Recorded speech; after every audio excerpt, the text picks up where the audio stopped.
There is a powerful word on the internet: free. It attracts attention almost instantly. Free software, free hosting, free websites, free trials, free tools. For someone trying to start an online business, the idea sounds perfect. Why spend money when something can be used without paying upfront? And sometimes free tools really can be useful. They can help you learn, experiment, validate an idea, or build your first prototype. But there is another question worth asking.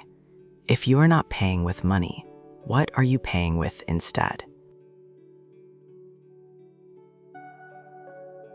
Money is only one form of cost. Your time is another. Your attention is another. Complexity is another. A tool might save you money while requiring more manual work. Another might be simple to use but limit what you can customize. Another might provide a free entry point while charging for capabilities you eventually need. None of this automatically makes the tool bad.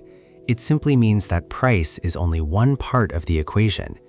The real cost of a tool can be much larger than the number on its price tag.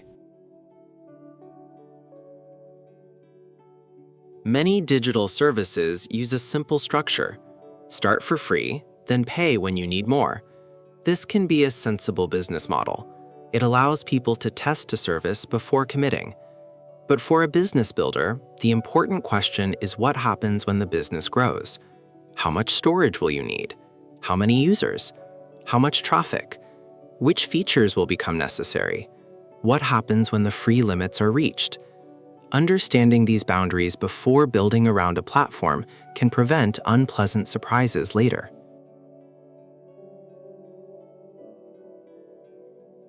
Imagine two tools. One costs nothing, but requires several hours of manual work every week. Another costs money, but automates the same process. Which one is cheaper? The answer depends on the value of your time.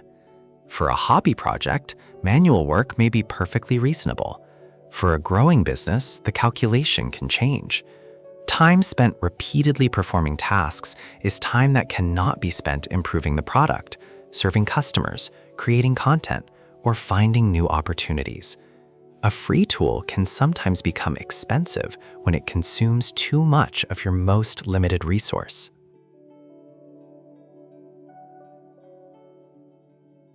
There is also the cost of limitations. Perhaps a feature you need is unavailable. Perhaps an integration is restricted. Perhaps customization is limited.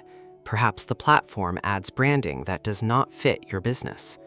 Each limitation may appear small by itself, but several small limitations can create friction across an entire workflow. And friction matters because businesses are systems. When one component creates unnecessary obstacles, the effect can spread into other parts of the operation. Then there is a cost many beginners do not think about at the beginning: switching. Imagine that your business has been running on one platform for 2 years. Your customers are there, your data is there, your content is there, your workflows are connected, your integrations are established. Then you discover that the platform no longer fits your needs. Moving may be possible, but moving can take time, planning, technical work, and sometimes money. The longer a business depends on a system, the more important portability and flexibility can become. This leads to a broader concept: dependency. Every business depends on something: a payment provider, a hosting company, a marketplace, a software platform, an advertising network. The goal is not to eliminate every dependency. That would be unrealistic. The goal is to understand them. What happens if a price changes? What happens if a feature disappears? What happens if access is restricted? What happens if the service becomes unavailable? The more important a platform becomes to your business, the more important it becomes to understand the relationship. But this does not mean free tools should be avoided. Quite the opposite. Free resources can be incredibly useful when used strategically. They can help you learn. They can help you test an idea. They can help you build a prototype. They can reduce the cost of experimentation. The mistake is not using something for free. The mistake is assuming that free automatically means suitable for every stage of a business. A tool can be perfect for starting and eventually become unsuitable for scaling. That is a normal part of business evolution. So instead of asking, what is the cheapest tool, ask a better question. What is the most appropriate tool for this stage of my business? Sometimes the answer will be free. Sometimes it will be a low-cost product. Sometimes paying for a service can make economic sense because it reduces complexity or saves valuable time. There is no universal answer. The right decision depends on the business, the stage, the workload, and the resources available.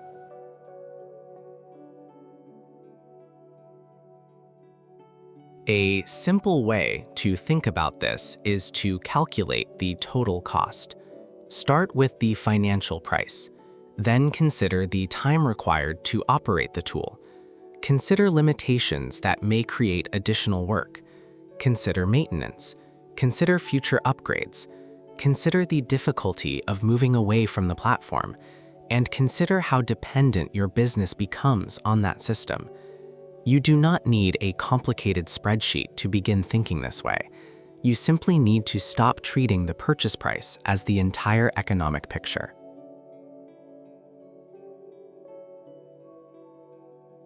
This is the difference between collecting tools and building a system. Collecting tools means constantly searching for something new. Building a system means understanding what you already have and why each component exists. The objective is not to own the most software. It is to create the simplest system that can reliably deliver value to customers.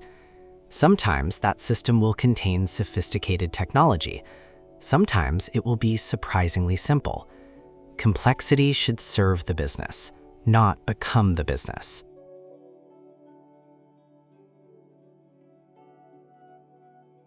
Free can be a great place to begin, but free should never become the only metric you use to make a business decision.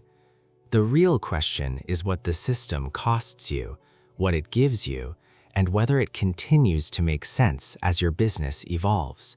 Because the cheapest tool is not always the least expensive system, and the most expensive tool is not automatically the right one. Build carefully, test intelligently, understand your dependencies, and choose technology based on the value it creates, not simply the price attached to it. This is NEXNET, decoding systems, architecting the future.